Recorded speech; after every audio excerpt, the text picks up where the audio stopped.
सरकार कितनी हितैषी है सर। केंद्रीय मंत्रिमंडल में एक भी मुस्लिम मंत्री नहीं। सच तो यह कि अभी ईद पे नमाज पढ़ने के लिए भी नए नियम बनाए गए और जो नमाज पढ़ रहे थे उनके पीछे पुलिस कर्मचारी लाठी लेकर खड़ा था। मैंने खुद देखा सर। मुसलमानों की जमीन की बात है, SC/ST की जो जमीन है वो छीनी जा रही है सर।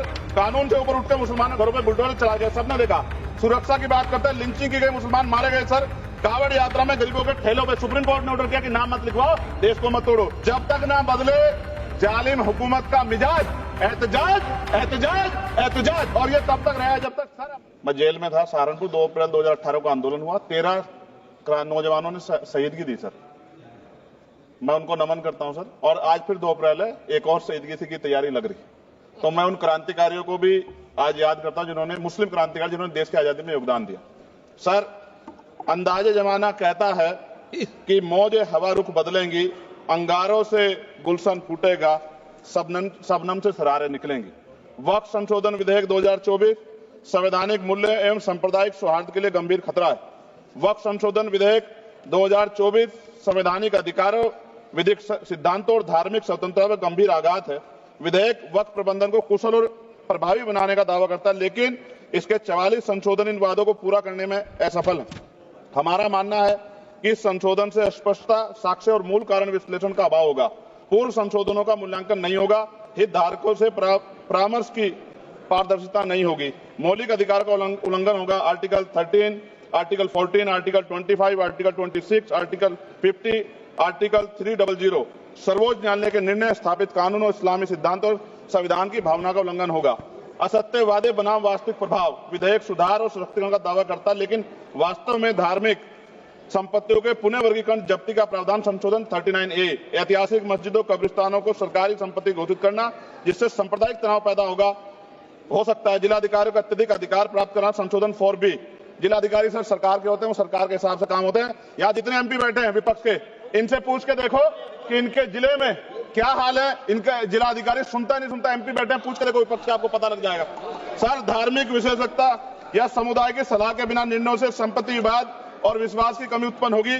ट्रिब्यूनल की शक्ति कमजोर करना और मुस्लिम प्रतिनिधित्व हटाना संशोधन 10B, धार्मिक कानून की त्रुटिपूर्ण व्याख्या और पक्षपाती निर्णय, दानकर्ता इच्छा की उपेक्षा व धार्मिक स्वतंत्रता का हाना संशोधन 5A, दानकर्ता द्वारा समर्थन वापस जिससे सामुदायिक संस्था कमजोर हुई, गैर मुस्लिमों द्वारा स्थापित वक्फ सुरक्षा समाप्त करना संशोधन 104 की समाप्ति, अंतर धार्मिक सौहार्द प्रभावित होगा। सर, सदियों पुरानी धार्मिक संपत्तियों पर सीमा अधिनियम लागू करना संशोधन 27B, कब्जा की गई संपत्तियों की स्थायी हानि, धार्मिक विषयों को दरकिनार कर वक्फ निर्धारण करना संशोधन 6C, धार्मिक ज्ञान के अभाव में संपत्तियों का गलत वर्गीकरण, पंजीकृत वक्फ घोषणाओं को अपराध घोषित करना संशोधन 312, भय के माहौल में धार्मिक दान में गिरावट, मनमाने सर्वेक्षण को और वर्गीकरण की अनुमति देना संशोधन 8A।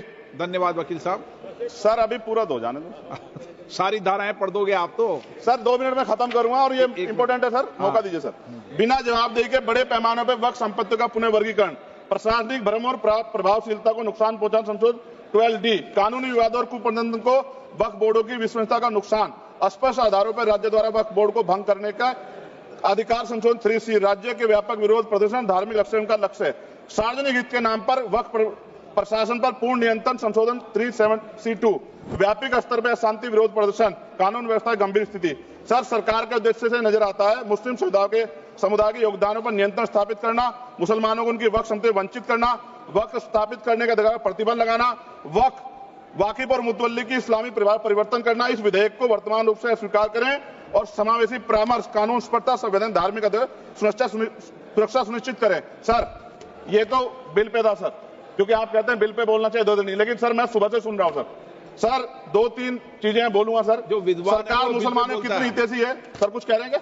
जो विद्वान होता है वो बिल पे बोलता है। सर, बस खत्म कर रहा हूं। सरकार कितनी हितैषी है सर। केंद्रीय मंत्रिमंडल में एक भी मुस्लिम मंत्री नहीं।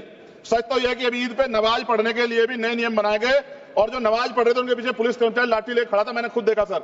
अगर सरकार इतनी देर सच्चर कमेटी की रिपोर्ट पर चर्चा कराएगी, बिल्किस बानो के आरोपियों का जेल से बाहर आने के बाद स्वागत किया गया सर। मुसलमानों की जमीन की बात है, SC/ST की जो जमीन है वो छीनी जा रही है सर। कानून से ऊपर उठकर मुसलमानों घरों पर बुलडोजर चला गया, सबने देखा। सुरक्षा की बात करते हैं, लिंचिंग की गई, मुसलमान मारे गए सर। कावड़ यात्रा में गरीबों के ठेलों पे सुप्रीम कोर्ट ने ऑर्डर किया कि नाम मत लिखवाओ, देश को मत तोड़ो। अंत में सर बात निकली है तो दूर तक जाएगी। पार्टी सरकार के नेता यात्रा निकाल के कहते हैं मुसलमानों को भगाओ, और कहीं एक मुस्लिम MP पिछली बार सर उनको क्या क्या शब्द निकले, कोई निंदा नहीं हुई सर। और उसका प्रमोशन हुआ। और कभी आपके नेता कहते हैं सरकार गोली मारो, और आप हिंदू राष्ट्र की बात करते हैं। सर मेरा यह कहना है सर, मैं इसका पुरजोर विरोध करता हूं और अपनी एक शायरी के साथ खत्म करूंगा। तो बहुत सुनी मैंने आज दोनों तरफ, जब तक ना बदले जालिम हुकूमत का मिजाज, एहतजाज एहतजाज एहतजाज, और ये तब तक रहेगा जब तक सर अपनी सरकार सोच नहीं होती। धन्यवाद सर।